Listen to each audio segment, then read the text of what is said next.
Bueno, buenos días, buenas tardes, buenos mediodías. Les doy la bienvenida, siempre. Eh, Tenemos una reunión hoy con título. Últimamente me está saliendo de ponerles títulos. En general no le pongo títulos a las reuniones, pero esta vez lleva el título de expulsión injustificada. Ya van a ver que está justificado el título.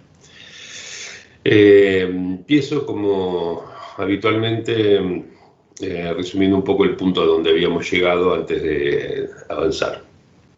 La vez pasada discutimos esencialmente el giro de 1920, giro freudiano de 1920, inscribiendo nuestra tarea, la de erradicar del psicoanálisis el principio de placer y sus corolarios, en la necesidad más amplia de destruir el tobogán biológico freudiano, aprovechando lo que llamé su defecto de fábrica, ¿no? El principio del placer. Y les propuse, a ver si puedo colocar esto. ¿Se ve ahí de vuelta el cartelito, Diego?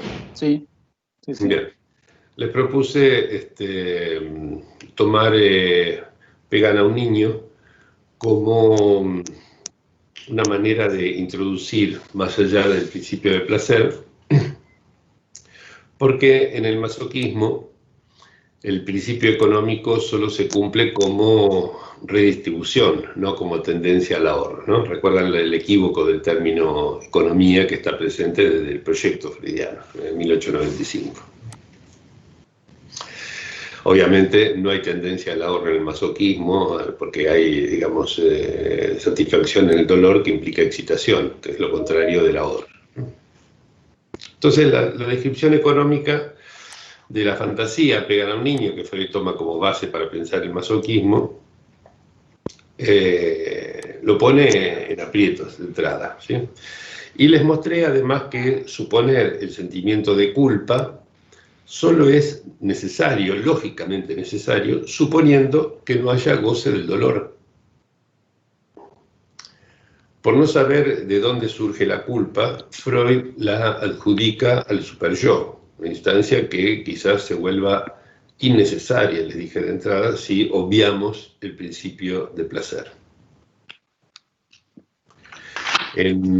Más allá del principio de placer, él define ese principio prácticamente como en 1895. ¿Sí? Dice creer que los procesos anímicos, iniciados por una tensión displacentera, siempre por una tensión displacentera, procuran una evitación de displacer o una producción de placer.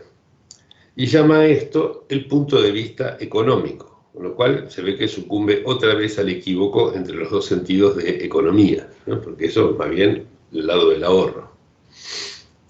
Las cualidades placer-displacer siguen referidas a cantidades de excitación, ¿sí? El displacer por aumento, el placer por merma, ¿sí? Para explicar por qué hay tanto... Diego Copo está preparando algo, me imagino, sobre esto, porque me ha hecho muchos comentarios sobre el tema de la cualidad y la cantidad, así que seguramente en algún momento lo escucharemos. Decía, para explicar por qué hay tanto displacer en la vida, lo que viene a salvar el principio del placer es la hipótesis de la escisión del aparato psíquico y un conflicto entre instancias, ¿no? Y con esto, como dice Freud, el yo siente displacer por algo que podía causar placer. Cosa no muy lejana, si ustedes recuerdan, a la idea de que a Dora debería haberle gustado el beso del señor K. Es decir, que si en lugar de sentir excitación sexual por haber recibido el beso de un tipo que parece que no le gustaba mucho, lo que sintió fue asco, ¿sí? Entonces eso se explica diciendo que tiene un síntoma que es una histérica, ¿no? Bueno. En definitiva, Freud tampoco sabe cómo ocurriría eso, él mismo lo dice, ¿sí? Y en resumen, digamos, lo que termina diciendo ahí es que, al principio, ¿no? Es que el principio del placer imperaría, ¿sí? Pero si el de la realidad lo permitiera, si la escisión del aparato le diera el vía libre y si los síntomas no molestaran, o sea, con un montón de salvedades, ¿no? De todos modos, todo esto podría ser compatible con la idea de que existe el principio del placer, pero está atemperado, perturbado por otras cosas, ¿no? Entonces él se pone a buscar ahí si hay algo que sea completamente ajeno al principio del placer, ¿sí? Y lo encuentra en los sueños de la neurosis traumática y en el juego infantil del Fordá. Ustedes recuerdan que Freud supone que al jugar el niño descarga la intensidad de la impresión desagradable vivida, el caso del abandono de la madre, por ejemplo, ¿sí? Pero yo les hice notar que esto solo lo llevaría a jugar repitiendo impresiones displacenteras, porque si fue displacentera la vivencia, no tiene nada que descargar, porque ya el placer es descarga, ¿sí? O sea que se dan cuenta que esto solamente explicaría los juegos donde se repite lo displacentero, ¿no? Un problema de la teorización freudiana. La compulsión de repetición, dice Freud, yendo un poco más lejos, lleva a repetir vivencias que nunca fueron placenteras, como las que aparecen, por ejemplo, en la transferencia, ¿sí? También fuera de la transferencia, ¿no? Pero en definitiva esto, la repetición transferencial o no, más los sueños de las neurosis traumáticas, más los juegos infantiles, todo esto lo lleva a Freud a plantear la compulsión de repetición como algo que existe más allá del principio del placer, digamos, por fuera del principio del placer. No como un principio del placer perturbado, sino directamente no principio del placer, ¿sí? Ahora, ustedes fíjense que de no ser porque él partía de este principio, nunca le hubiera sorprendido a Freud que se repitan vivencias displacenteras, ¿sí?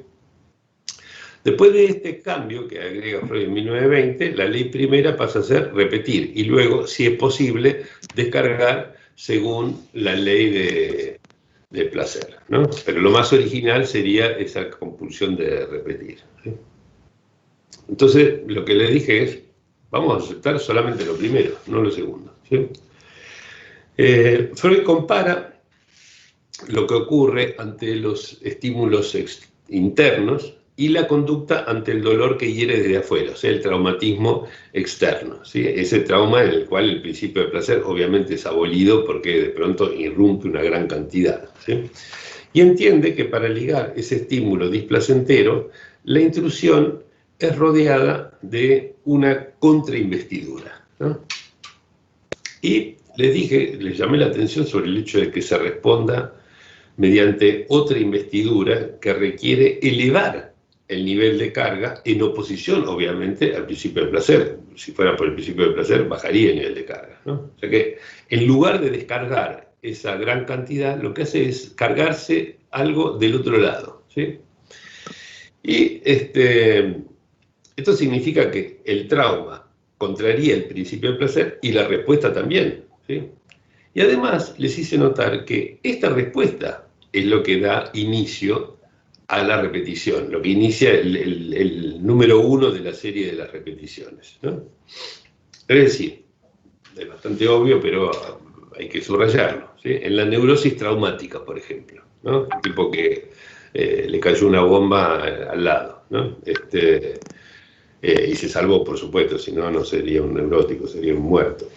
En la neurosis traumática, lo que retorna no es la situación ocasionadora, sino el primer sueño que la reproduce, ¿sí? Y que suscita el mismo afecto, y efecto si quieren, o efecto de afecto, como ahora parece de moda decir, que sufrió el sujeto en su momento, ¿no? Pero lo que se repite es el sueño, o sea, una vez que hubo trauma, se repite, hay un sueño, esa es una primera invención, y luego se repite el sueño, no se repite la caída de la bomba, ¿no? Por supuesto. De la misma manera, el abandono del niño por parte de la madre no es reiterado en el juego. Hay una invención, que es ese for, el juego, ¿sí? Se fue, ¿no? Y lo que se repite después es el primer for, ese for que parodia el abandono de la madre, ¿no? O sea que, en definitiva, antes de toda repetición, se responde en espejo. Y lo que se repite no es la ocasión traumática, sino esa respuesta mimética, el primer sueño, el primer for, etc. Y esta estructura clave, incluso, les mostré la vez pasada que devuelve validez universal a la fórmula del sueño como realización de deseo, ¿sí? Y permite incluso aceptar algo que dice Freud allí, que es que la pulsión sea el esfuerzo de reproducir un estado previo, ¿sí? Solo que nosotros no lo pensamos como algo lejano en el tiempo y tal vez anterior a la existencia de seres vivos en la Tierra, como la especulación freudiana sobre la pulsión de muerte, sino como algo inmediatamente anterior. Ese estado previo es algo inmediatamente anterior, así les propongo pensarlo. Y no como algo que ocurre, como dice Freud, por una especie de inercia, ¿no? La inercia de la vida orgánica. ¿Se ve bien el puntero ahí, Diego? Sí, perfecto. ¿Sí? Ok. Sí, sí. Digo, no que se repite por una especie de inercia, sino por la existencia del deseo de gozar. ¿Sí? Por eso se repite. ¿Sí? Después de la vez pasada, Silvia Guiso, que asiste al seminario, una colega de Florianópolis, de Brasil, llamó mi atención sobre algo que no conocía, había oído nombrar nomás, pero nunca había leído, la teoría mimética de un tal René Girard, historiador, literato, crítico así, del siglo XX, ¿no? La teoría, la verdad, nunca me había metido a leer, había leído alguna cosa suelta, digamos, entrevistas o reseñas. Y si no la entendí mal, su teoría aplica tácitamente la lógica lacaniana de lo imaginario al deseo en la literatura y después más allá de la literatura, ¿no? Para agregar a la estructura hegeliana del deseo, ¿sí? Esa del deseo como deseo del otro, la necesidad de un término mediador, cosa que Lacan ya hizo, por supuesto, porque el falo no es otra cosa que eso, ¿no? Y por eso, la verdad que las reseñas y cosas que leí en estos días no me aportaron algo nuevo. Pero la sugerencia de Silvia me resultó muy enriquecedora desde otro lado, digamos, porque me llevó a pensar, al poner el acento en lo imaginario, que hasta ahora no lo había pensado así, me llevó a pensar que incluso el estadio del espejo podría incluirse en esta noción general de respuesta mimética, ¿sí? Es decir, no tuve tiempo de pensarlo con mucha calma en estos días, lo voy a pensar, lo dejo, se lo transmito para que lo piensen ustedes también, pero creo que vale la pena incluso pensar que el estadio del espejo y algo de la lógica de lo imaginario están regidos también por esta estructura general que les bauticé con el nombre de respuesta mimética, ¿no? Bueno, prosigo entonces el repaso. Freud postuló la pulsión de muerte con argumentos, para mi gusto, absolutamente inaceptables. Pero lo más interesante no es criticarlo en esto, sino pensar qué fue lo que lo empujó a ello, digamos, a plantear estas cosas, ¿sí? Y yo entiendo que es algo que uno observa en la clínica y en la vida, digamos, que es el carácter mortífero que tiene toda repetición sin fin, ¿sí? Ahora, les traje a colación experiencias, etcétera, ¿no? Digamos, cosas como para que tengan bien presente que si existe esa repetición sin fin, se debe al aparato significante, ¿no? El experimento de la rata es por el ser humano que pone el pedalito para que pueda la rata seguir tocando el centro del placer sin parar, ¿no es cierto? Y por lo tanto, esto no lleva a una muerte buscada, no es que la finalidad de esa repetición sea alcanzar la muerte, sino que simplemente es que no hay cuerpo que aguante tanta repetición. Y por eso les propuse, pasemos la biología de la pulsión, donde la pone Freud, al organismo, que tiene por supuesto sus límites naturales, ¿sí? Entonces, esto me parece que simplifica mucho y digamos, nos saca del tobogán biológico, ¿sí? Y simplifica la serie de nociones freudianas encadenadas en esa especulación y que han dejado su huella, ¿sí? A todas esas nociones freudianas le contrapuse la sola hipótesis de la respuesta mimética. Las nociones como que la vida aspira a la muerte, la pulsión busca reconducirla al inanimado, el organismo solo quiere morir a su modo, las pulsiones sexuales son las pulsiones de vida y conflicto entre pulsiones de vida y de muerte. Todas esas cosas que les resumí un poco allí, se contrapone algo mucho más sencillo, que es que hay respuesta mimética, ¿sí? Esa respuesta mimética deja como resultado el deseo de gozar, que digamos sería la ley de la repetición, y lo mortífero lo encontramos solamente en el límite biológico del organismo, del cuerpo como organismo, ¿no? Además, es muy... Me gusta la elegancia que tiene la noción de respuesta mimética, porque engloba, digamos, conjuga la noción de trauma, ¿sí? Al trauma se responde miméticamente, pero también la vivencia de satisfacción, ¿no? Que lleva a la repetición de esa primera experiencia de goce, ¿no? E incluso su corolario, que es el deseo de gozar, tanto en un caso como en el otro, ¿no? Si ese deseo de gozar entonces lleva a la muerte, no es por la pulsión, ¿sí? Porque es una pulsión de muerte, sino porque el cuerpo tiene límites biológicos, ¿no? Que incluso pueden ser extendidos artificialmente. Hoy en día vivimos en eso, ¿no? En la extensión de esos límites biológicos. Por lo tanto, retirar el principio del placer entrañaría deshacerse de la pulsión de muerte, ¿sí? Ya que Freud, ahí les pongo la referencia, Freud considera que es base de esta, ¿sí?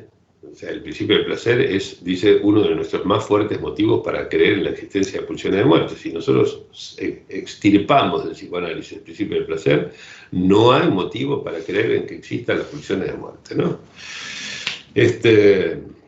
En fin, yo creo que esta es la parte que va a ser más difícil de aceptar por parte de los colegas, los psicoanalistas del mundo entero, porque la noción de pulsión de muerte ha calado muy hondo, se lo usa además para explicar mil cosas, es como una especie de comodín en el discurso analítico, incluso en el discurso de la cultura. Siempre me ha disgustado el uso que se ha hecho de ella, en todos los tiempos, no solo últimamente.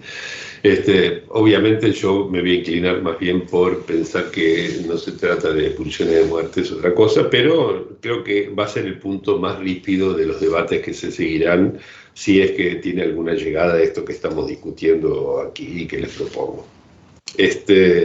Bueno, de todos modos, les recuerdo que Freud mismo no estaba muy convencido de nada de esto, ¿sí? Y que incluso ni siquiera nos pide que creamos en estas cosas, ¿no? En esas hipótesis que él plantea, ¿no? Y yo la verdad no pienso hacerlo, no le voy a creer, no, estoy seguro de que hay algo que está muy mal en el asunto, ¿sí? En lugar de creerle, ¿sí? Lo que hicimos, ¿qué fue? Redujimos el más allá del principio del placer a la mera compulsión de repetición, que es, en definitiva, otro nombre del deseo de gozar. Descartamos ese principio, el principio del placer, recordamos que el organismo tiene sus límites, por supuesto, ¿sí? Como todo, y con eso en mano fue que abordamos los problemas que Freud afronta en El yo y el ello, que fue el tercer trabajo que discutimos la vez pasada, ¿no? Ese texto de 1923 retiene todos los préstamos que Freud había tomado de la biología, y aunque él lo niegue, agrega otros nuevos, ¿sí? Plantea el principio del placer de un modo que ya es directamente chocante, ¿sí? Porque dice, las sensaciones placenteras no tienen en sí nada esforzante, a diferencia de las sensaciones de placer, ¿no? Y le mostré que es absurdo, digamos, que uno no se mueve solamente para evitar un displacer, sino en busca de placer, digamos, ¿sí? Las sensaciones placenteras sí tienen algo esforzante. Por ejemplo, nos pueden llevar a buscar más y más placer.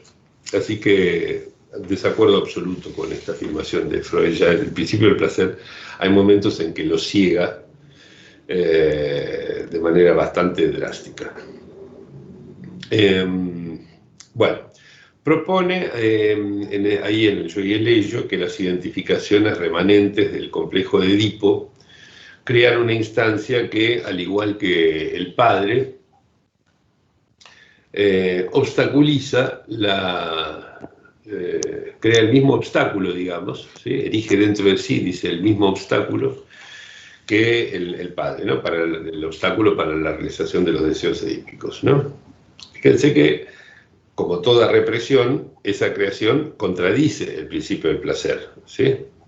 Porque cualquier represión se opone a la descarga, ¿sí? Entonces, toda represión es contradictoria del principio del placer. Pero además lo hace, en este caso, lo que está discutiendo aquí Freud, según el modelo de la respuesta mimética. Es decir, al obstáculo interpuesto por el padre, no abre una vía alternativa para burlarlo, digamos, ese obstáculo y salirse con la suya, ¿no? Sino que forja una instancia que recrea el mismo obstáculo, ¿sí? Esto es lo que llamo la estructura de la respuesta mimética, ¿no? Obviamente contraria al principio del placer, ¿sí? Olvidémonos del principio del placer. Lo que hay allí es el principio de la compulsión de repetición, ¿no?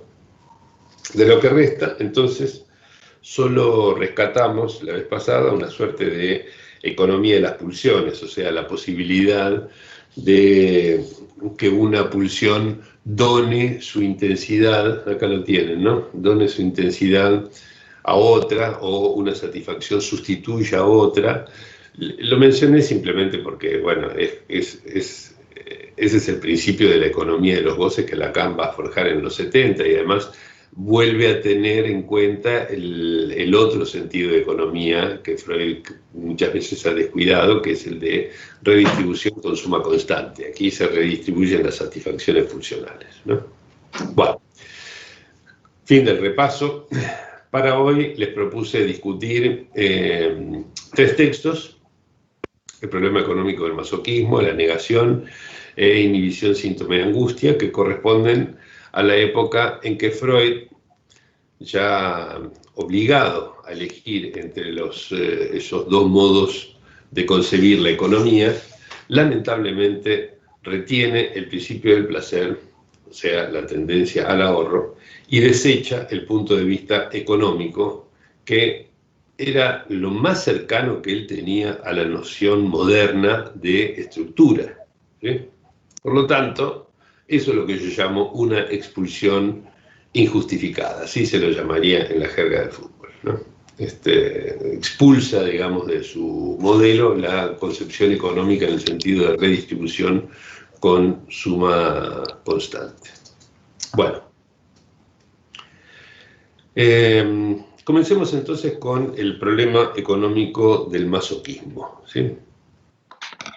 Como ya lo señalé en el librito de Pasos hacia una economía de los goces, el párrafo inicial de ese artículo freudiano define mal el problema, ¿sí?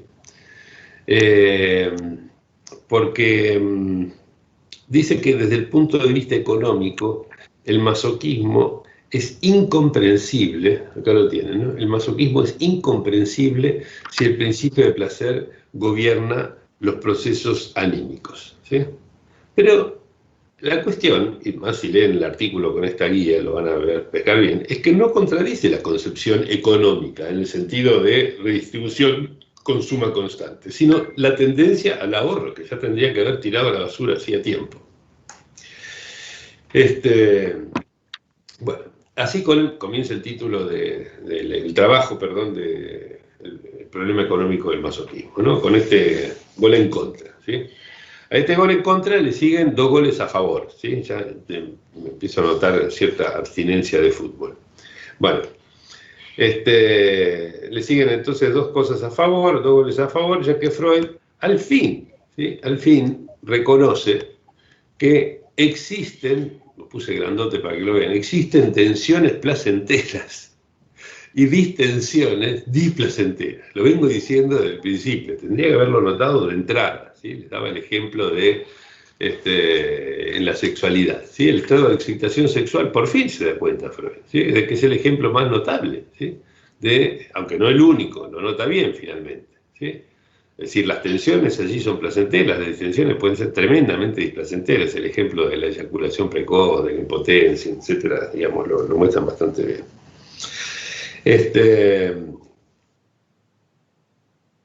Entonces, eso le permite concluir que placer y displacer no pueden ser referidos al aumento o la disminución de una cantidad, ¿sí? E incluso, ¿sí?, no parecen no depender de este factor cuantitativo, ¿no? Eso es realmente fantástico, ¿sí?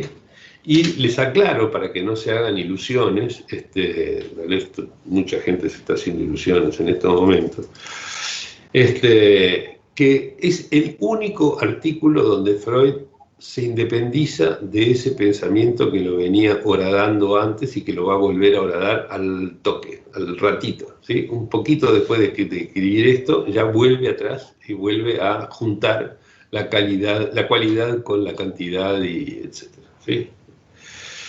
Es decir, que fue un despertar fugaz. Digo, llegado a este punto, ¿sí?, Freud podía haber tirado por la borda el principio del placer, ¿sí? Porque ¿qué principio? Si no hay ninguna relación entre el placer y displacer y las cantidades, no hay manera de pensar que haya una regulación económica del aparato, porque el aparato necesita, digamos, cualquier economía necesita cantidades, digamos. Hay una economía no de cualidad, de cantidades, ¿no? Un más y un menos, por lo menos.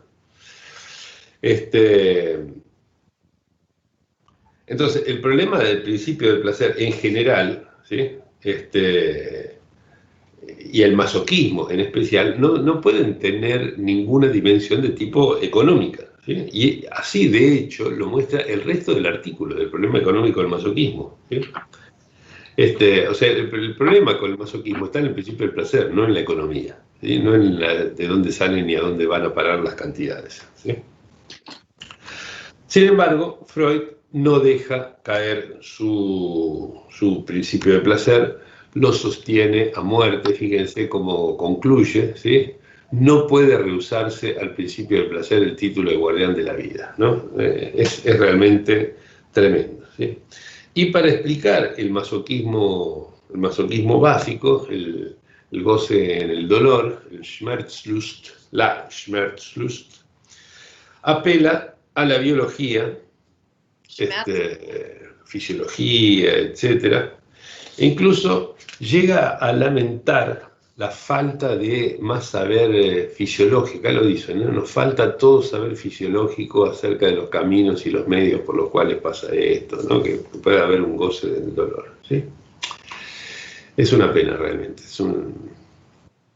Para explicar el masoquismo e incluso la reacción terapéutica negativa, y tenemos el masoquismo, acá la reacción terapéutica negativa, vuelve a recurrir al famoso sentimiento de culpa inconsciente, ¿no? Que es como un as guardado en la manga, ¿sí? Ahora travestido aquí de necesidad de castigo, digamos. Le cambia un poco el nombre, pero es lo mismo con otro color.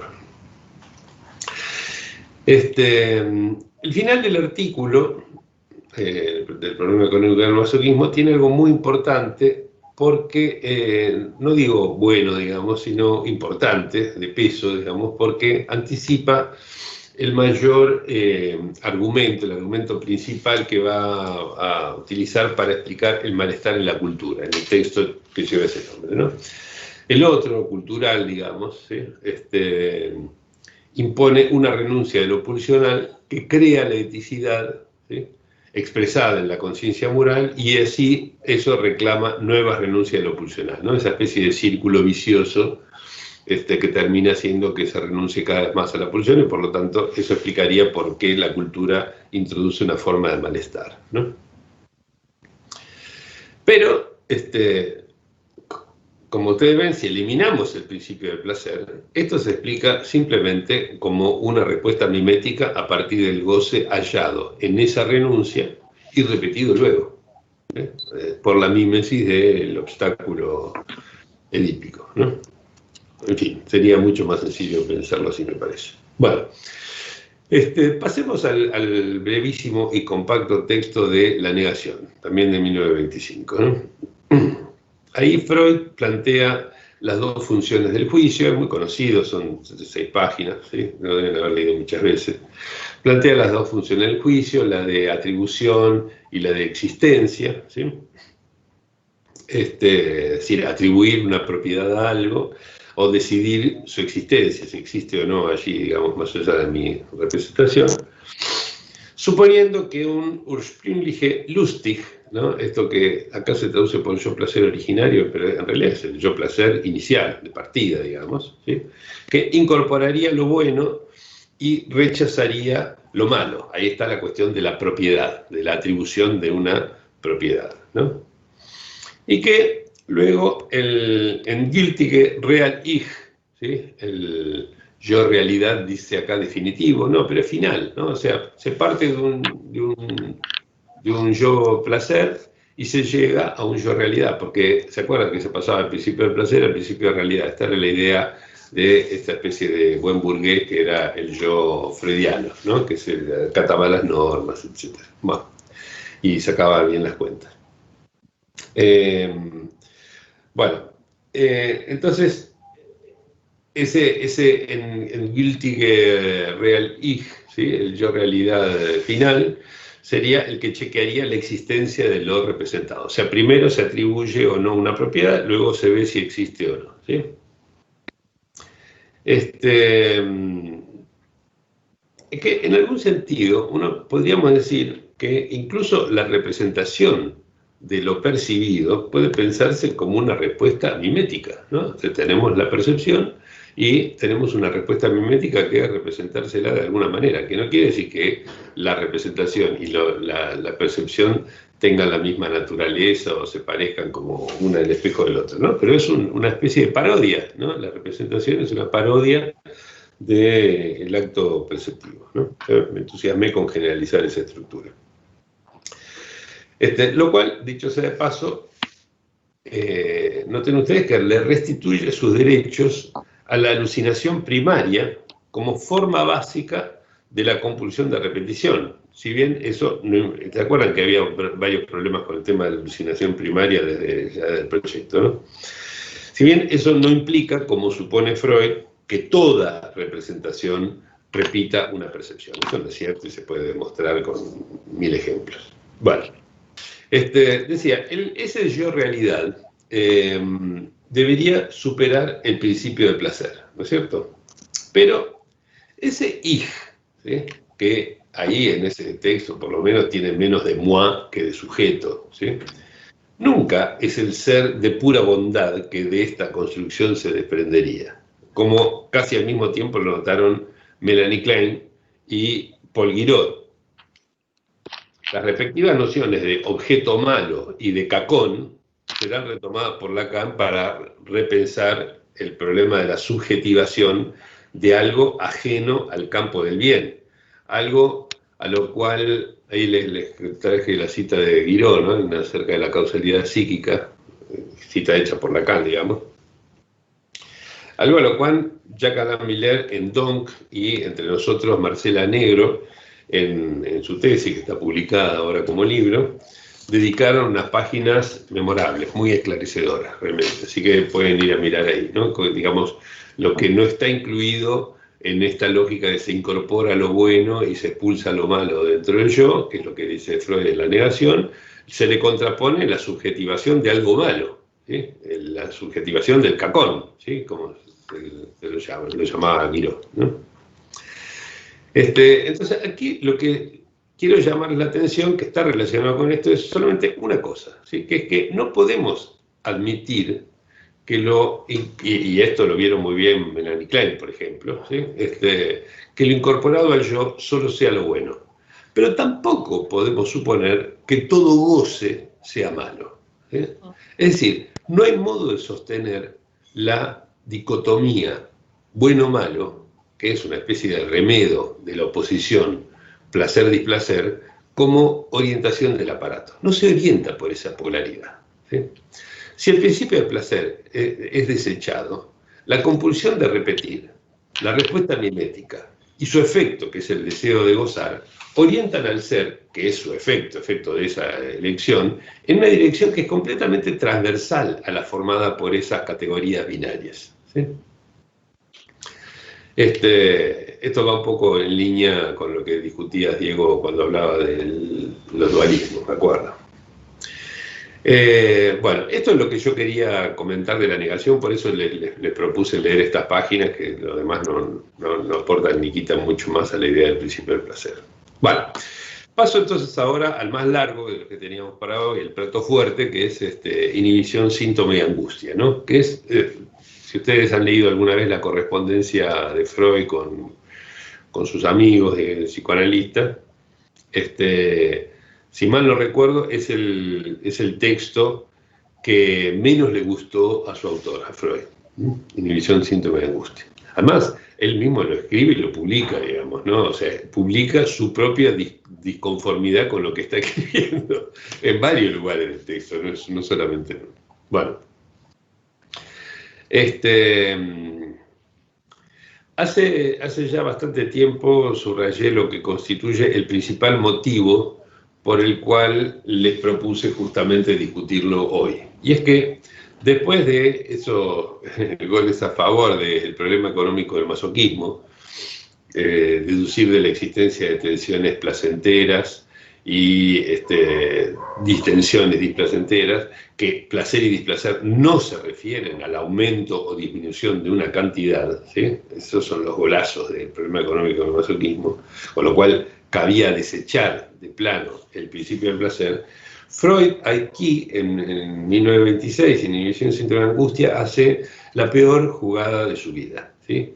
Vuelve atrás de ese pequeño avance de 1924 y abandona su modelo económico, ¿sí? Cuando se pregunta, para hablar de la angustia, ¿sí? ¿Cómo un proceso de descarga puede producir displacer si solo debería causarlo una excitación? Parece haber olvidado su golazo del problema económico del masoquismo, ya que vuelve a enlazar las cualidades, placer, displacer, con unas cantidades que son completamente ajenas a ella.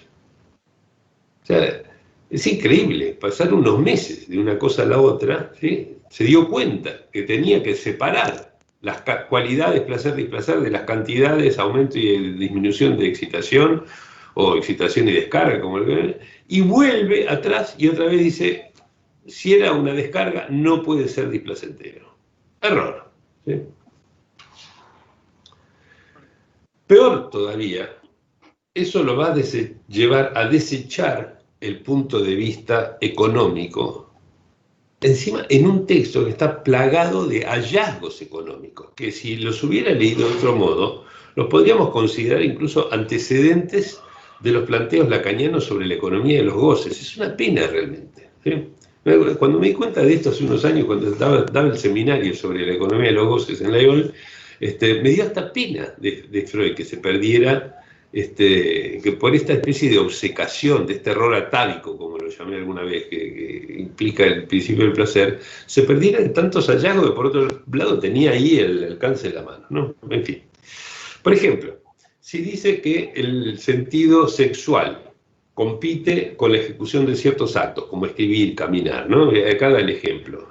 Si el acto de escribir se ha convertido en sustituto simbólico de pisar el vientre de la madre tierra, ambas acciones se omitirán. No está hablando de una inhibición medio característica, ¿no? Por medio de un simbolismo bastante habitual, etc., ¿no? Uno podría pensar que hay una economía que enlaza el goce del sentido sexual, ¿sí? de este simbolismo, digamos, ¿sí? Con el goce de estos actos, del acto de escribir, del acto de caminar, ¿sí? Que acaso para alguien pueden ser formas del goce de la vida, por ejemplo, ¿no? Entonces, como hay un gran incremento del goce del sentido, es que se pierde el goce de la vida vinculado con el escribir o el caminar. Por ejemplo, digamos, ¿no? Eso podría ser una manera de pensar la economía de los goces ya en ese entonces, en 1925, 26. Siempre me vacilo porque fue escrito en el 25, pero publicado en el 26, ¿no? Bueno, en fin. El capítulo 2, al que siempre remito y que recomiendo leer, es el que condensa los principales traspiés del texto, ¿sí? En particular, el displacer sintomático pone en aprietos la concepción freudiana, ¿sí? Por ejemplo, fíjense lo siguiente. La represión busca, obviamente, evitar el displacer, ¿no es cierto? ¿Sí? El displacer que cierta satisfacción pulsional provocaría, ¿sí? Y lo hace forjando un síntoma que es no menos displacentero, ¿no? Digamos, acá lo dice, ¿no? El síntoma es indicio y sustituto de una satisfacción pulsional interceptada. Mediante la represión, el yo consigue coartar el devenir consciente de la representación portadora de la emoción desagradable, ¿no es cierto? Pero el resultado, digamos, es que por obra del proceso represivo, el placer de esa satisfacción se transmuta en displacer. O sea que, digamos, lo que podía haber sido displacentero termina sustituido por algo que va a ser displacentero. Y además, plantea un problema que es que como una satisfacción, la cuestión decía, ¿cómo es que una satisfacción sería displacentera? Si satisfacción en todos los textos freudianos siempre es una descarga y displacer es una excitación. O sea, hay algo ahí que no le cierra para nada a Freud, ¿sí? Y sin embargo, es verdaderamente un galimatías el texto en este punto, para Freud mismo, no para nosotros, para Freud mismo, ¿sí? O sea, en definitiva, el único problema, creo que ustedes lo pueden ver claro ahora, es aquí el principio del placer, ¿sí? Ya que la economía del asunto no tiene misterio para Freud. Fíjense, por ejemplo, él dice que el yo emite, a ver, ahí está, el yo emite esos tres parrafitos que le muestro, ¿no? El yo emite una señal de angustia, ¿no? Lo hace retirando la investidura preconsciente de la agencia representante de pulsión a reprimir y la usa para desprender displacer, ¿no es cierto? Es decir, que muestra claramente de dónde sale, a dónde va, cómo se redistribuye algo, pero manteniendo la suma constante. Nada se creó, nada se perdió, ¿no? Lo que llegó a un lado es porque salió de otro, ¿sí? O sea, la noción, el principio económico se respeta perfectamente, ¿sí? No hay misterio económico acá, ¿sí? Es decir, dicho vulgarmente, las cuentas cierran, ¿sí? Esto es el principio económico. Las cuentas, el libro de caja, la contabilidad, las cuentas cierran, ¿sí? Y el punto de vista económico, entendido en ese sentido, como un libro de caja, se sostiene perfectamente, ¿sí? Pero Freud patina. Como dije, se pregunta cómo una descarga podría ser displacentera, ¿sí? Ahí lo tienen arriba, ¿sí? ¿Cómo es posible que un mero proceso de débito y descarga produzca un displacer que solo podría ser consecuencia de una investidura acrecentada, ¿no? Y al fin renuncia, cuelga los guantes, ¿sí? Renuncia a su economía en beneficio de inaceptables especulaciones fisiológicas y genéticas, ¿sí? Fíjense lo que dice acá Ganem, es terrible. Esa causación, la causación de la angustia, no está destinada a recibir explicación económica, ¿sí? O sea, este es el momento de peor renuncia de Freud, ¿sí? Es decir, desde 1895 hasta aquí, es decir, a lo largo de 30 años, cada vez que se planteó un proceso, ¿sí? Se preguntó la excitación, de dónde proviene, a dónde va, nada se puede perder, todo se tiene que conservar, la redistribución se mantiene con suma constante y por lo tanto, si algo apareció en un lado, tuvo que haber salido de otro lugar, ¿no es cierto? Sin embargo, aquí dice, no salió de ningún lado. Esa angustia no la puedo explicar de ningún lado. ¿Por qué dice que no puede recibir una explicación económica? Se equivoca, ¿sí? Acaba de describir perfectamente la economía del asunto, pero él confunde economía en los dos sentidos del término, ¿sí? Y no le cierra con el principio del placer, que es el sentido de tendencia al ahorro, ¿sí? Entonces, en lugar de eso, y tira las dos cosas juntas, ¿sí? Tira los dos sentidos de la economía los tira juntos, ¿sí? Bueno, y vienen todas las explicaciones, ¿no? Los estados afectivos están incorporados, sedimentaciones de antiquísimas vivencias traumáticas, o sea, se va a las explicaciones míticas, absolutamente incomprobables, o sea, una especulación 101% pura, ¿no? Es decir, en otras palabras, lo que hace es expulsar injustificadamente, injustamente, su modelo económico para sostener el absurdo principio del placer, la tendencia al ahorro, ¿sí? Él mismo, como les dije, no oculta su disconformidad con muchas de sus argumentaciones, ¿no? Y esto es una señal de que hay algo allí que no estuvo bien, digamos. digamos, ¿sí? En relación con Hans, por ejemplo, ¿sí? Su queja recae en la represión o en el síntoma, su queja acerca de sí mismo, de su propia concepción, ¿sí? Y eso lo lleva a proponer la angustia de castración muy bien como motor de la fobia y a invertir ahora su explicación causal, ¿no? Como lo venía pensando antes, la relación entre fobia y angustia, represión y angustia, ¿sí? Lo mismo hace con la histeria, ¿sí? No llega a entender bien qué pasa con la formación de síntomas en la histeria, ¿sí? ¿Se dan cuenta digamos, la insatisfacción de Freud, la disconformidad de Freud con estos planteos que él mismo está haciendo, ¿no?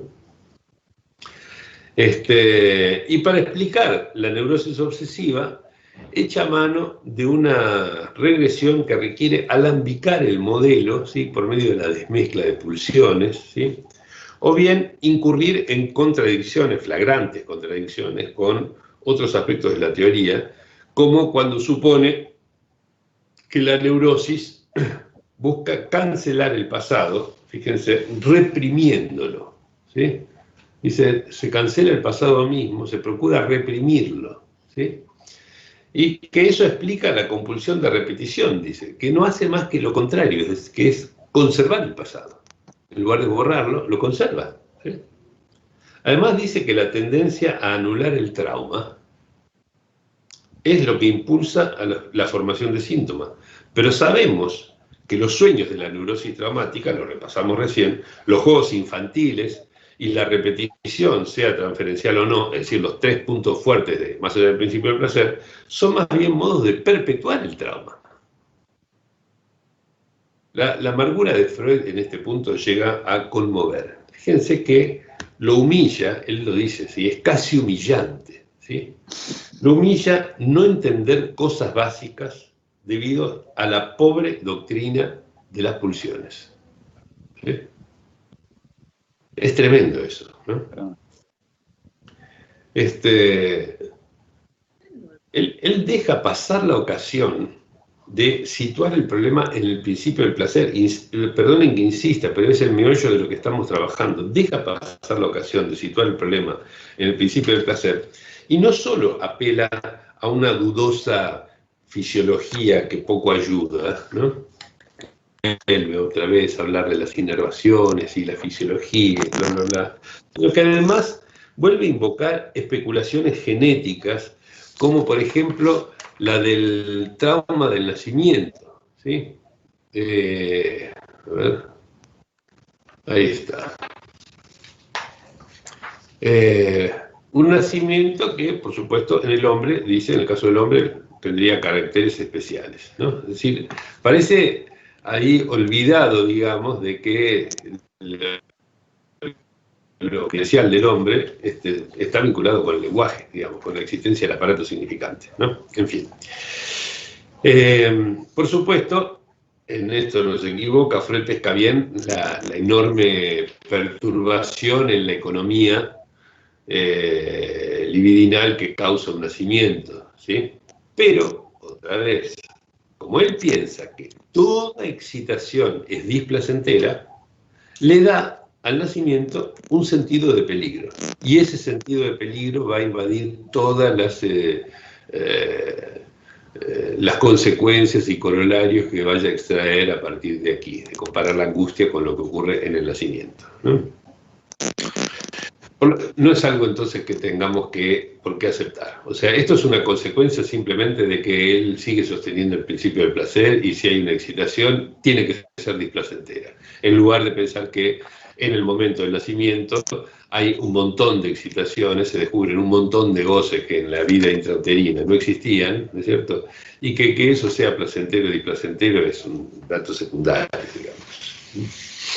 El hecho de que el bebé llore porque cuando tiene su primera respiración y que le cueste calmarse, etc., ni siquiera se puede tomar como sinónimo de eso, porque uno puede también llorar y gritar y patalear en medio de un orgasmo, así que son puros cuentos. Bueno, Una crítica análoga merece su descripción de la angustia infantil, ¿sí? Muy sagaz, Freud reconduce los tres ocasionamientos típicos de la angustia infantil, que son la soledad, la oscuridad y la aparición de un extraño, una persona ajena, dice. Él las reconduce a la añoranza de la persona amada, ¿sí? Pero la imputa erróneamente, a mi entender, a que como la persona amada colma sus necesidades, el niño presiente el peligro de que aumente la tensión de sus necesidades. O sea, uno se angustiaría cuando se va la madre, o el padre, o la nodriza, o que el abuelo, qué sé yo, quien está ahí funcionando como otro primordial, ¿no es cierto? Como otro proveedor de todas estas experiencias de goce, ¿sí? El niño entonces lo que haría sería llorar porque dice, uy, si se va no tengo cómo llegar hasta la heladera, digamos, ¿no? Me voy a morir de hambre. Y no creo que sea eso, digamos, ¿no? El propio Juanito lo decía, ¿no? Cuando se angustiaba decía que no iba a poder hacerse mimito con la madre, digamos, ese era el asunto, no que se fuera a morir de hambre. Así que esto es un problema de Freud por sostener incondicionalmente su principio de placer, lo cual lo lleva a pensar, digamos, que la vivencia de satisfacción solamente puede ser la descarga de una tensión displacentera por hambre, por ejemplo, o algo similar a la tensión pulsional correspondiente a esa necesidad. En fin, es un paquete que va todo junto. O sea, adjudica bien la angustia a una perturbación económica, pero no la achaca, digamos, al deseo de gozar, sino al apremio de la vida, ¿sí? Así, entonces, cree explicarla apelando a un desvalimiento que en última instancia es biológico, ¿sí? O sea, otra vez el tobogán, ¿sí? Bueno, en fin, en su momento señalé la nota de desaliento con que rubrica su abandono desde el punto de vista económico, ¿no? Vale la pena leer todo el pasaje, ¿no? Acá lo leo directamente, no tiene desperdicio. En alguna ocasión anterior concedí cierto valor a la figuración de que es la investidura quitada a raíz de la represión la que se aplica como descarga de angustia, ¿no? O sea, el modelo económico. Si entró acá es porque salió de allá, ¿sí? Redistribución con suma constante. Esto hoy apenas me parece interesante. La diferencia está en que yo antes creía que la angustia se generaba de manera automática en todos los casos mediante un proceso económico, ¿sí? Mientras que la concepción de la angustia que era sustento como una señal deliberada del yo, hecha con el propósito de influir sobre la instancia placer-displacer, nos dispensa de esta compulsión económica, ¿sí? Desde luego, o sea, se quedó con el principio de placer-displacer y se tiró al tacho el modelo económico, ¿no? Desde luego, nada hay que decir en contra del supuesto de que el yo aplica para despertar el afecto justamente la energía liberada por el débito producido a raíz de la represión, pero ha perdido importancia saber con qué porción de energía esto acontece. O sea, todavía tiene como cierta añoranza por su modelo y pesca, digamos, que podía haberlo descrito bien, sin ninguna dificultad, ¿sí? Pero es como que tratara de alejarse de esto porque ve que no le cierran las cuentas, aunque erróneamente no le cierran las cuentas con el principio del placer, ¿no? La misma nota amarga se deja oír cuando dice: antes yo consideraba la angustia como una reacción general del yo bajo las condiciones del displacer. En cada caso procuraba dar razón de su emergencia en términos económicos y apoyado en la indagación de las neurosis actuales suponía que una libido, excitación sexual desautorizada por el yo o no aplicada, hallaba una descarga directa en la forma de angustia. Es innegable que estas diversas determinaciones no se compadecen bien, o al menos no se siguen necesariamente una de la otra. Y habría que decirle, claro, Freud, porque el principio del placer no va en esto, ¿sí? Pero él dice, además surgió la apariencia de un vínculo particularmente estrecho entre angustia y libido, que a su vez no armonizaba con el carácter general de la angustia como reacción de displacer. Bueno, en fin. En definitiva, digamos, Freud, como se decía antiguamente, ¿no? Arroja al niño con el agua del baño, ¿sí? Lo que estaba mal, el agua sucia del baño, era el principio del placer. pero junto con eso arroja el niño, que es el principio económico, el punto de vista económico de redistribución con suma constante. Bueno, en medio de lo que, sigo, ¿no? Un poco, en medio de lo que él mismo considera una serie de pobres resultados, de todos modos quiero rescatar algo que podría dar pie a una nueva lectura. Dice Freud que aunque la causa de una represión cese, ¿no? Supongamos una situación en la cual surgió, digamos, la necesidad del aparato de reaccionar con una represión, ¿no? Si cesa la causa, ¿sí? ¿Qué pasa con el efecto? ¿Sí? ¿Se levanta automáticamente la represión? ¿Sí? Freud dice que no, porque la compulsión de repetición hace perdurar la respuesta como si persistiera la situación de peligro, ¿no? Y por lo tanto, ese automatismo es factor de fijación, ¿sí? Factor fijador a la represión, dice, es la compulsión de repetición del ello inconsciente, ¿no? Está muy interesante esto, ¿sí? Pero fíjense que, ¿cómo no ver aquí una validación de que lo que se repite es la primera respuesta al trauma, ¿sí? O sea, lo que llamé la respuesta mimética, ¿sí? Esto pone la fijación en línea con la angustia, con el trauma y con el juego infantil, que, acuérdense, Freud solo consigue explicar cuando ese juego repite algo penoso, ¿sí? No puede explicar el juego que parte de una vivencia placentera para el niño, ¿sí? Porque en la placer había descarga, no hay por qué meterlo en la compulsión de repetición, ¿no? Bueno, en fin, esto es lo fundamental de lo que quería decir acerca de este errático escrito freudiano. Entonces, si ahora miramos retrospectivamente lo que obtuvimos hoy, ¿qué panorama general nos presenta? Vamos a tratar de echar un vistazo así, panorámico, ¿no?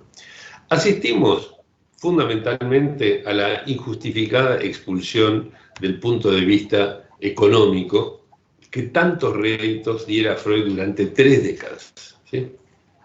Luego, además de una iluminación en 1924 que habría podido persuadirlo de descartar el principio del placer. A saber, ese momento en el problema económico del masoquismo en que desliga el placer y el displacer, que son cualidades, del aumento o la disminución de una cantidad, ¿sí? Con lo cual, evidentemente, jamás el placer podría ser objeto de una economía que siempre es cuantitativa. Ahí está el meollo de la cosa, ¿sí? Diego, estoy esperando que tus lecturas orientadas a lo cualitativo y lo etcétera, en algún momento nos cuentes, compartas con los demás lo que estás guardándote en la manga. No, bueno, pero además lo que vas contando también me renueva la dirección hacia allí. Me alegro, buenísimo.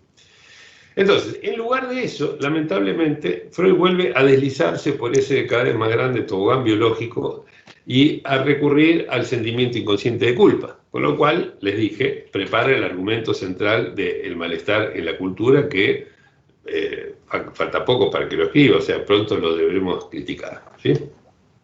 Ya se imaginan por dónde va a venir la crítica, entonces, ya casi está anticipada, ¿sí? Estoy dejando la pelota picando en el área. Hoy sigo con la metáfora del fútbol.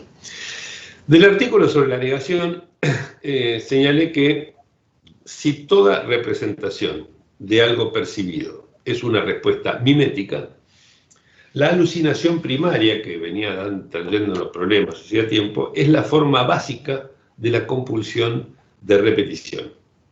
Y también apunté la necesidad de repensar la constitución del sujeto con independencia del par bueno-malo, heredero del par placer-displacer, ¿no? Y ahí, digamos, van a venir Paul Guiraud, Melanie Klein en los años 20 y 30 a decir lo suyo, ¿no? Y Lacan lo va a tomar, por supuesto, y lo va a incorporar ya desde sus antecedentes.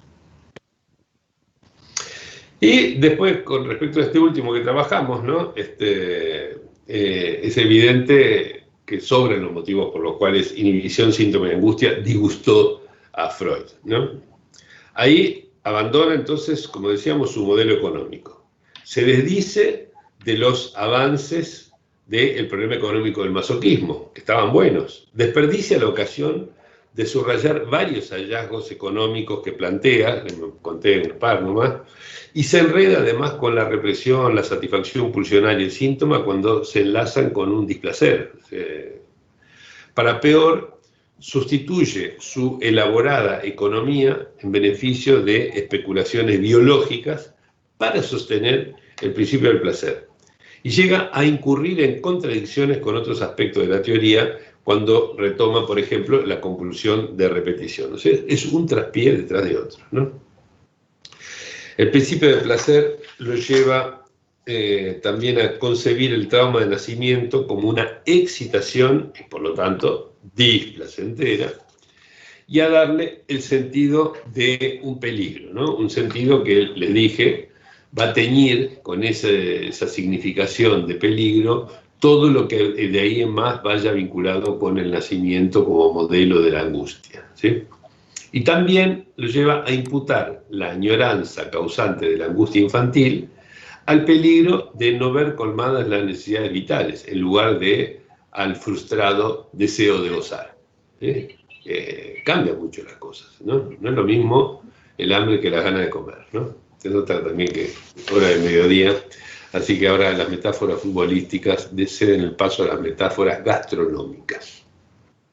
Bueno, en síntesis, estos tres textos, para decirlo con una imagen, digamos, panorámica, estos tres textos nos muestran a un Freud tan atormentado por el principio del placer como Víctor Frankenstein por el ser que él mismo había dado a luz. Y si bien cada tanto él despierta de su pesadillesca obsesión, por ejemplo en 1924, enseguida recae en nuevas quimeras biológicas que lo ciegan. Freud escribía muy bien, todos estamos de acuerdo en eso, y razonaba aún mejor, y él lo sabía, ¿sí? Si tanto le disgustó inhibición, síntoma y angustia, tal vez haya sido por no percibir que ese texto implicó renunciar al elegante punto de vista económico en beneficio del impresentable principio de placer. La expresión latina con que concluye el cuarto capítulo de Inhibición, síntoma y angustia podría ponerse como epígrafe de todo ese libro, ¿sí? Él dice non liquid, ¿sí? Que significa no está claro, ¿sí? Es como el lema de todo el capítulo, ¿sí? Non liquid, ¿sí? No de todo el capítulo, de todo Inhibición, síntoma y angustia. En fin, esto es todo. No, bueno, tres anuncios antes de terminar. Primero, la próxima vez nos vamos a abocar a discutir dos ensayos freudianos sobre problemas culturales. El porvenir de una ilusión, que es 1 o 2 años después de Inhibición, síntoma y angustia, creo que es de 1927, y El malestar en la cultura, que es de 1929, ese siempre me acuerdo bien, ¿sí? Creo que se publicó el año siguiente, en 1930, por eso se estuvieron celebrando tantos aniversarios del malestar en la cultura este año, ¿no? Porque se cumplían 90 años de la publicación del texto. Entonces, dos ensayos sobre problemas culturales para la próxima, ¿sí? El porvenir en ilusión y el malestar en la cultura. Y si tenemos suerte, vamos a ver, no me quiero apurar y estamos bien de tiempo, estuve sacando la cuenta y quizás hasta nos quede alguna clase como para recapitular todo lo del año, después de haber discutido todo Freud.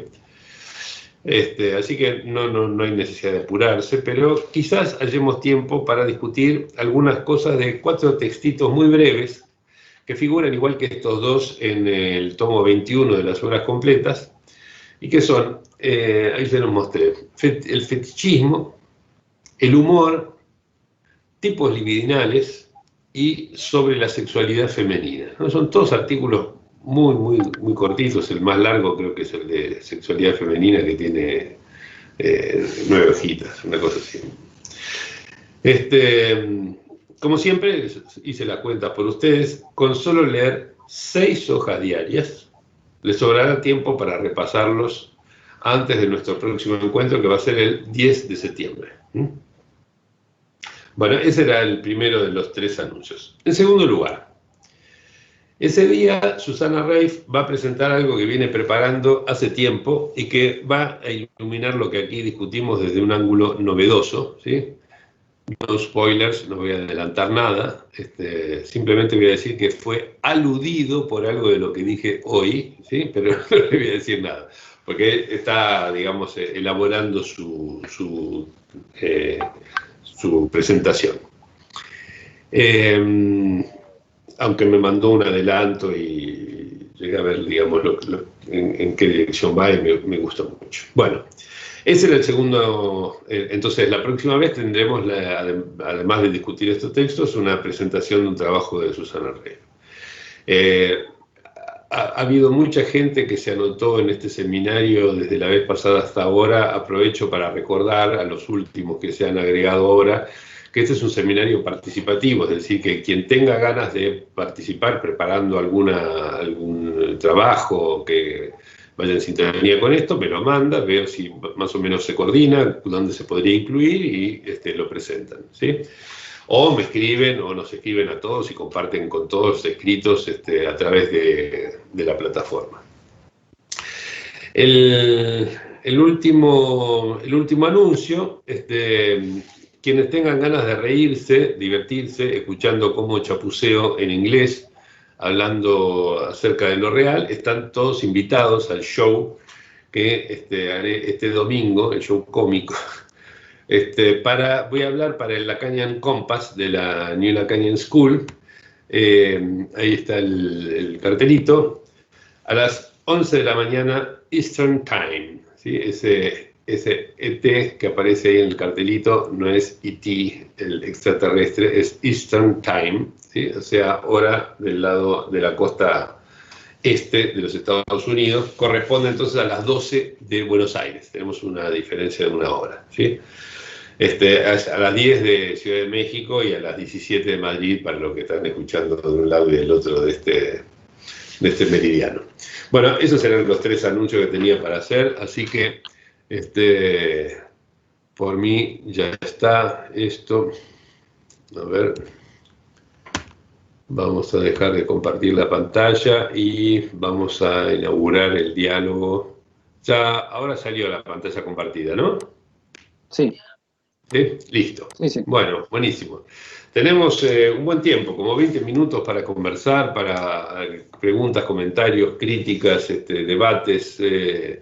Aquí está levantando la mano Verónica Hernández. Verónica, te escuchamos. ¿Podés poner la cámara, el micrófono, ambas cosas?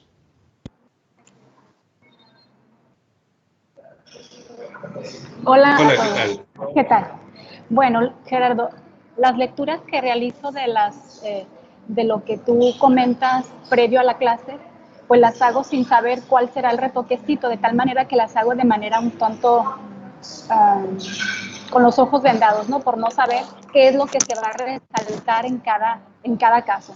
Y a mí, con este antecedente, quizá yo identifico algo que no sé si tenga la mayor o menor importancia, pero es lo que quisiera preguntarte por las dudas que me quedan. Y sobre todo porque pues ya una vez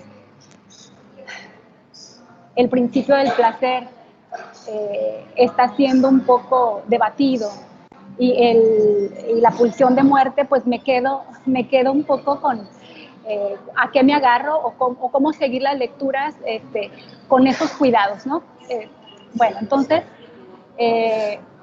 identifico, por ejemplo, en la primera lectura el masoquismo como esa suerte de placer y dolor, como que acompaña a Freud, como si fuera, se piensa en un principio y luego en un más allá del principio, y esto me viene a levantar una pregunta: ¿qué posibilidad habría de que funcionen dos cosas que por sí están separadas? A lo mejor ya lo abordaste, pero fue lo que me surgió a partir de las lecturas. ¿Cuáles serían esas dos cosas? El placer y el dolor. Cómo Freud las une y luego las separa, una especie de fusión y luego una separación pulsional. Me refiero a eso. Bueno, está muy bien el punto, Verónica. Sí, pero justamente allí, ese es el texto donde Freud se ilumina, que es un flash y después se vuelve a apagar, pero donde Freud se ilumina y ve que es imposible en general, pero particularmente lo subraya en lo que tiene que ver con la sexualidad, asociar aumentos o disminuciones de cantidades con las cualidades placer y displacer. ¿Sí? O sea, podría haber un aumento de cantidad, como sucede en cualquier excitación y particularmente en el dolor, ¿no es cierto? Y que sin embargo eso sea placentero. Justamente, pueden coexistir y el masoquismo es una demostración, es la viva demostración de que hay maneras de una gran excitación, ¿sí? Una gran excitación que sea placentera, ¿sí? Pero yo ya les vengo dando un montón de ejemplos de que el reverso de esto, ¿sí? La desexcitación del eyaculador precoz no es placentera, es displacentera. La desexcitación del impotente, que digamos, se le pasa la excitación peniana, digamos, es absolutamente displacentera, ¿sí? Entonces, ¿de dónde sacamos para sostener la idea de que toda excitación tiene que ser displacentera y una desexcitación placentera? No va eso. Es lo que yo digo, que me llama mucho la atención que un observador tan sagaz como Freud haya mantenido esa ceguera a lo largo de toda su obra, salvo el flash de 1924. ¿Sí? Tu pregunta viene muy bien, porque es ¿cómo se puede hacer para conciliar una cosa con la otra? Justamente la cuestión es que no hay problema en conciliarlo. Y la sexualidad es el terreno más evidente, digamos, donde se muestra que una cosa y la otra no pegan, que las cualidades y las cantidades van cada una por su lado, ¿sí? No es que una cualidad va con esta cantidad y otra cualidad va con la otra. No, son independientes, ¿sí? Ok, tengo otras dos cositas muy sencillas. Recordando las clases pasadas, en Pegan a un niño, es una pregunta que hago, ¿no?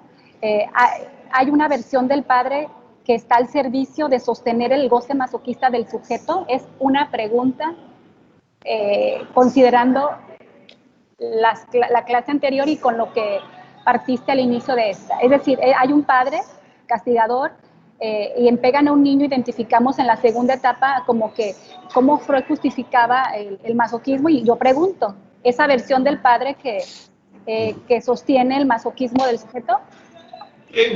Es exactamente así. De hecho, la mayoría de las escenificaciones masoquistas, como propio Freud lo comenta en el problema económico del masoquismo, inclusive en Pegar a un niño, tienen que ver con ser retado como un niño malo, digamos, un niño que se portó mal, ¿no? Entonces es castigado por el padre, ¿no? Ah, lo que hiciste está muy mal, entonces, ¿no? Y digamos, el gran goce allí está precisamente en la reiteración de la escena de castigo, ¿sí?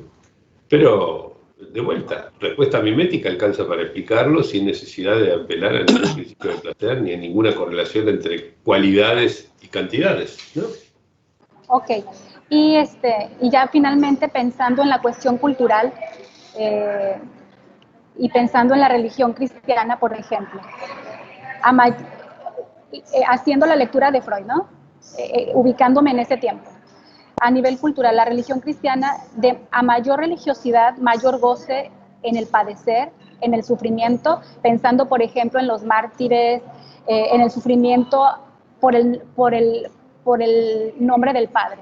Es decir, como que una lectura cultural se me ocurrió, digamos, por cierta historia personal de un contexto en el cual, de donde yo provengo, hay muchos mártires, mucho sufrimiento, mucho golpe, mucho martirio, en un lugar donde se gestó la guerra cristera, donde a la fecha pues la religión es el centro, es el núcleo de la gente. Entonces como que observo ahí cierto sufrimiento en la religión. Ajá. Sí, como, sí. como identificando un goce masoquista. No sé. Sí, es que, a ver, la denominación misma de masoquismo, en términos generales y no como una práctica con cierta significación bien definida, etcétera, En verdad pierde un poco su sentido si nosotros nos independizamos del principio del placer, ¿sí? Son modos de gozar, ¿sí? Es la existencia de ciertos modos de gozar, y que los modos de gozar sean compatibles con cierto dolor no es problema para nadie, salvo para quien quiere sostener un principio del placer, ¿está? Por eso digo, quedémonos con la compulsión de repetición, con el deseo de gozar, con la respuesta mimética, ¿no es cierto? Y nos vamos a encontrar con que puede haber goces de cualquier índole, con dolor, sin dolor, que busquen la excitación, la desexcitación. Es casi volver a la idea general de que sobre gustos no hay nada escrito, pero todo se escribe a partir de los gustos, ¿no? Entonces, bien, algo de eso, de todos modos, lo que planteaste al final, lo vamos a retomar en la lectura de los ensayos culturales de Freud. A partir del porvenir de la ilusión en adelante, vamos a tener que trabajar con esto, ¿sí? De hecho, te comento, que quizás te sea útil para leerlo de esta manera, en el libro de la economía de los goces, en mi librito sobre la economía de los goces, yo menciono qué es lo que toma el relevo en Freud del modelo económico, del punto de vista económico que él venía sosteniendo hasta inhibición, síntoma, angustia, ¿no? Acá, en inhibición, síntoma, angustia, se desprende de eso, ¿sí? Digamos, dice, no se puede explicar. Y si no se puede explicar la angustia, no se puede explicar lo principal, la experiencia analítica, porque es el principal afecto, ¿no? Entonces, de todos modos, algo del modelo económico trata de mantener, ¿sí? Y uno lo ve, por ejemplo, lo vamos a ver sobre los tipos libidinales, el artículo del 31, ese cortito que les recomendé para la próxima, lo van a ver ahí. Pero igualmente, él busca encontrar la regulación del goce, diríamos en términos lacanianos, apelando en lugar de hasta a modelo económico, apelando a la ley del padre. No una ley de las cantidades, sino a la ley paterna, ¿sí? Esto es lo que viene después, ¿no? El padre, la cultura, etcétera, digamos, todos los recursos freudianos van a venir por ese lado. En lugar de ser una regulación automática por la vía de las cantidades, que es lo que él desecha, en inhibición, síntoma, angustia, es una regulación de tipo cultural, ¿sí? Es decir, por el lado del aparato social, digamos. Ok, gracias. Hasta aquí. Gracias por las preguntas. Gracias. ¿Qué más? A ver. Tenemos todavía como 10, 15 minutos para conversar. Hola, ¿qué tal, Gerardo? Felipe? ¿Cómo te va? ¿Escuchas? Felipe Bien, Maino, de Chile. Saludarte. Bienvenido. Muchas gracias, Gerardo. Agradecer además el seminario, que realmente ha resultado un programa de lectura muy interesante a partir de la crítica del principio de placer. Un concepto que he echado de menos, que me doy cuenta que en perspectiva, ¿no? Ya con estas 11 clases, que he echado de menos, pero no sé si ha estado implícito, y es lo que te quería preguntar, es el concepto de homeostasis. ¿Por qué digo? Porque en un punto me pareciera que no ha estado implícito, porque me parece que el concepto de homeostasis introduce como una tercera declinación en lo económico, ¿no? O sea, allí donde ha estado la redistribución de suma constante, podríamos decir la conservación, y el ahorro, me parece que la homeostasis introduce la constancia, el equilibrio, que no necesariamente implica el menos, ¿no? Sino que una cierta oscilación de más y menos, de sumas y restas que permiten un circuito acotado mantener el equilibrio.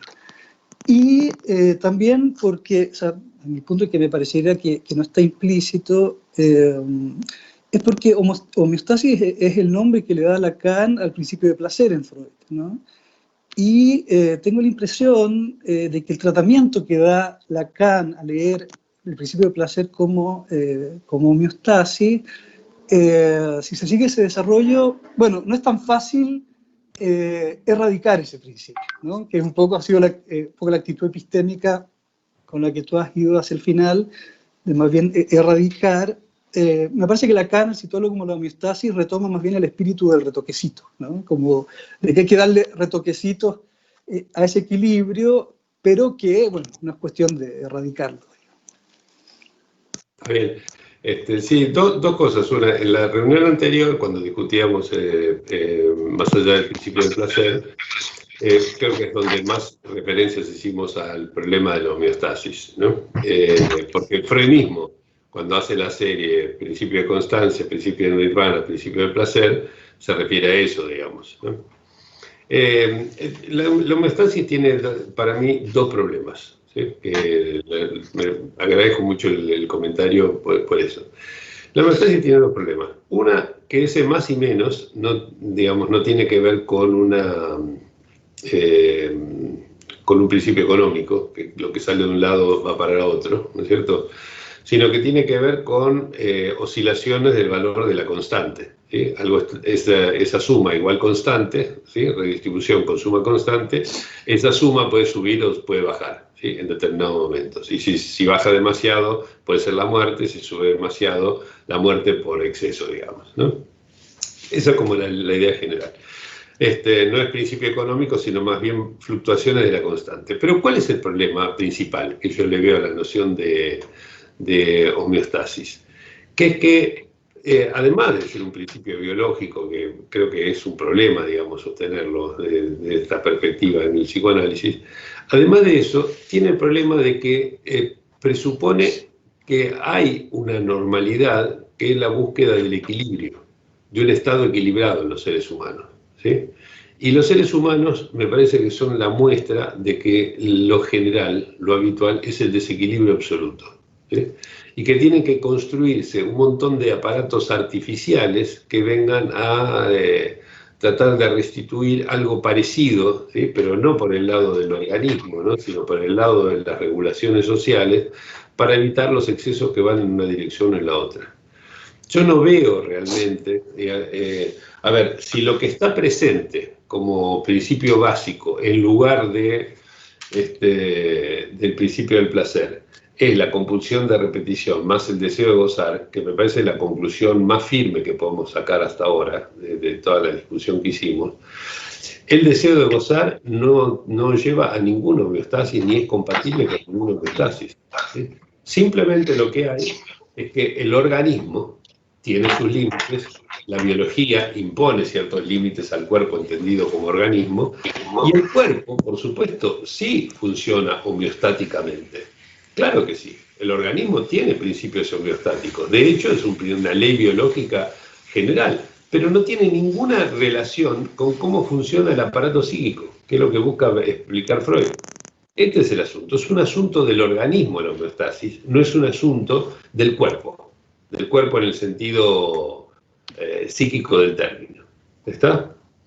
Más bien lo que yo creo es que la existencia del deseo de gozar, ¿sí?, es algo que atenta constantemente contra la homeostasis biológica, ¿sí? Y por lo tanto, la noción de homeostasis no se puede asimilar al principio del placer como entidad reguladora de los procesos anímicos, los procesos psíquicos. ¿Está? Sí, por supuesto, el páncreas, el sistema nervioso central, la hipófisis, me pueden decir un montón de cosas que podríamos ver que funcionan como una homeostasis bastante bien, pero eso es a nivel del organismo, no en el nivel del principio del placer. ¿Está? Me parece muy bueno el comentario, además, Felipe, porque yo digo, bueno, así como yo decía, desplacemos la biología, no la pongamos en la pulsión, pongámosla en el organismo, ¿sí? Yo diría, bueno, la homeostasis también, ¿sí? La homeostasis, la biología, no la pongamos en la homeostasis como principio del placer, pongámosla en la homeostasis del organismo, ¿no? Bueno, creo que Susana Reif había levantado la mano y después la bajó, no sé si por arrepentimiento. Diego la levantó también. Si quieren participar, peleense entre ustedes a ver quién quiere primero. No, vamos a ser sexistas a la antigua. Primero las damas. No, tenés que poner el micrófono. La tenés que llamar. Acordate que le gusta que la llamen a Susi. Ahí está. No, ahora anda bien, anda perfecto. ¿Anda bien? Sí, ya lo probamos. No. Si primero las damas, puede hablar cualquiera de ustedes dos también, así. Yo no soy dama. Ok. Bueno, pasemos de las damas al ajedrez entonces. Bueno, diríamos que por el pelo blanco tengo que hablar primero. Me extraje algunas cositas que en realidad van a tener que ver un poco con la charla de la próxima vez. Para poner el acento en un autor que en general en psicoanálisis está como silenciado, que es Ferenczi. Ajá.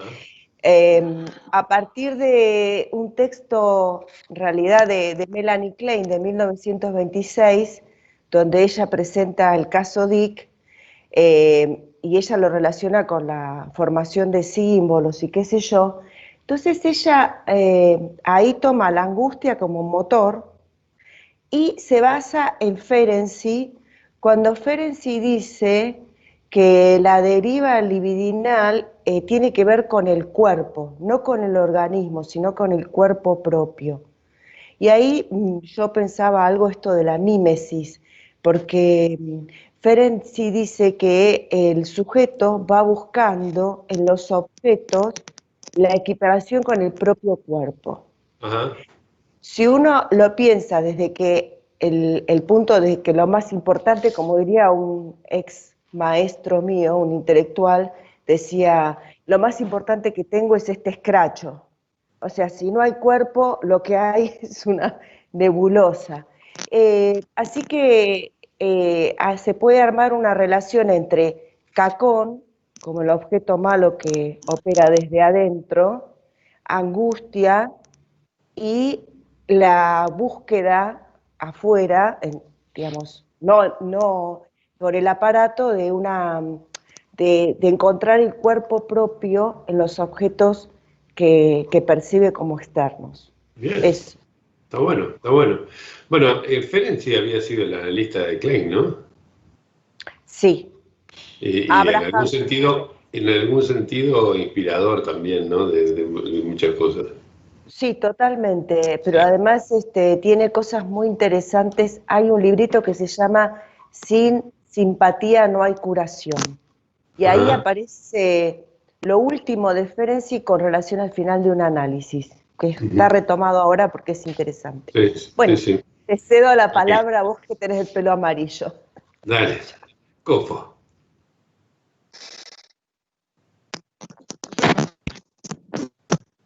¿Se escucha ahí? Porque se Sí, interrumpió, me parece.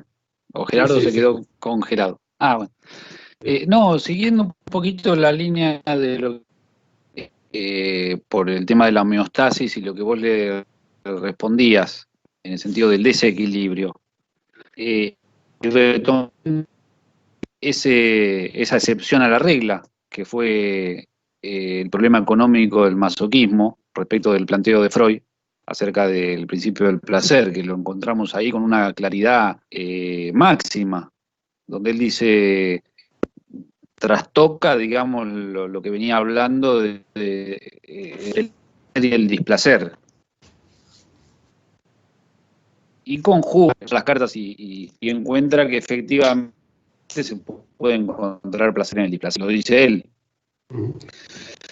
Entonces, pero ahí aparece una expresión que yo la comentamos en la semana, Gerardo, ¿te acordás que era la de la ganancia de placer, la búsqueda de ganancia de placer en el sentido de lo que desequilibra? Ujú. Él dice, el principio sería evitar el dolor y ganar placer.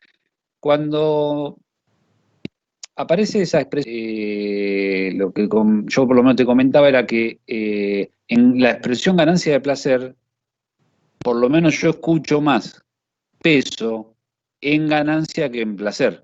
Claro, sí. Porque sabemos que, por ejemplo, si buscamos ganar placer, por más que sea en el displacer, se sostiene la ganancia, la búsqueda de ganancia. Ujú. Entonces, esa especie de empuje o que también conjuga con lo que vos planteás de deseo de gozar. O sea, ahí lo que sería ganancia se nos pondría un poquito en tándem con lo deseante, Tal con cual. esa definición de deseo que está en el proyecto, que es un camino. Él ahí también, ya con el tema del placer y el displacer, él dice, bueno, ¿qué es el deseo? Es el recorrido que te lleva del displacer al placer. Lo dice así, es una de las dos definiciones de deseo que hay en el proyecto. Digo, tener en cuenta que, bueno, no sé, en principio nos separa de la homeostasis, o sea, nos instalan el desequilibrio como principio, Y habría que ver no sé, esa ganancia me parece que da para quizás mucha tela para cortar, porque habría que ver qué es. Que no creo que sea solamente en el sentido de cómo se entiende económicamente, a veces vulgarmente, tener más de algo. O sea, Es que sí, volvés a traer a colación algo que mencionamos creo que la primera vez al comentar el chiste y su relación con el inconsciente, pero también está presente, por ejemplo, en los 3 ensayos de teoría sexual, en fin, en varios lugares. Eh, así como Freud se ve obligado cada vez que aparece un placer ligado a la excitación, el placer sexual, etcétera, ¿no? O, qué sé yo, el placer que puede dar ver una tragedia en la que salimos llorando. En todos esos casos, él por un lado se ve obligado a utilizar el término goce, ¿sí? Yo lo subrayé en varias ocasiones, ¿no? En alemán Genuss, ¿sí? En lugar de Lust, que es placer habitualmente. Y por otro lado, cuando no le cierran las cuentas, busca resolverlas utilizando la expresión Lustgewinn, es decir, ganancia de placer, que en esos contextos debería más bien traducirse por ganancia de goce y estaríamos todos muy contentos con Freud, porque sería un Freud lacaniano van la lettre. Pero además es una expresión un poco cómica en otro sentido, ¿sí? Porque creo que lo que vos decís también lo subraya, ¿no? Porque si el placer es la pérdida de excitación, ¿sí? La expresión ganancia de placer es gané una pérdida de excitación. Miren cómo he ganado una pérdida. Es decir, tiene algo un poco cómico realmente, ¿no? La expresión de ganancia de placer, pensada como lo piensa Freud, donde el placer siempre es perder excitación, ¿no? Entonces, sí, efectivamente, es uno de los tantos galimatías en los que se mete Freud por sostener esta idea de que hay un paralelismo entre cualidades y cantidades y una orientación del aparato que es la tendencia al ahorro de excitación, ¿sí? Ese principio de placer. Ese es un problema con el que está lidiando todo el tiempo. Por eso digo que a mí la imagen que me termina de transmitir es como Víctor Frankenstein lidiando contra su propio monstruo, ¿no?